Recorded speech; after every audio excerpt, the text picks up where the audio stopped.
Sole, neve e piste aperte. Finalmente qualche ora di respiro sulle Dolomiti da quasi 2 mesi nella morsa del maltempo. Da Rabba a Alleghe fino a Cortina, aperti quasi tutti gli impianti. Gli operatori lo avevano promesso. Una volta tornato il sole, saremmo pronti a lavorare come nulla fosse successo, avevano assicurato dalla regina delle Dolomiti. Adesso abbiamo riaperto le strade, la viabilità ormai è perfetta, le piste sono assolutamente perfette e sono state ripristinate tutte le condizioni di sicurezza. C'è una neve fantastica e questo sole che scalda garantisce un'ottima vacanza sugli sci.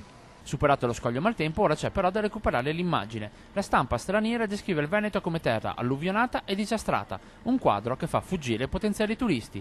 Il presidente della regione non ci sta e dice no al boicottaggio. Si dà l'idea che il Veneto turistico di Venezia piuttosto che delle spiagge o delle Dolomiti sia sotto catastrofe. Nessuno andrebbe in vacanza dopo una catastrofe per portarsi a casa il maleficio dei postumi della catastrofe. Io dico invece che dobbiamo comunicare che abbiamo già il sole, che abbiamo le spiagge pronte ad affrontare una nuova stagione turistica, che verranno ripulite e che cercheremo di mettere nelle condizioni assolutamente anche le nostre Dolomiti, i nostri territori del turismo veneto per affrontare una stagione che spero sia la numero 1 come al solito. Pronta una controcampagna di marketing per ridare il giusto valore al Veneto. Ci stiamo già pensando, lo faremo nelle fiere internazionali e questo momento peraltro voglio ricordare critico per il turismo perché è il periodo delle prenotazioni, il periodo di gennaio, febbraio, marzo per l'estero per noi significa almeno il 70% delle prenotazioni già effettuate in questi 3 mesi.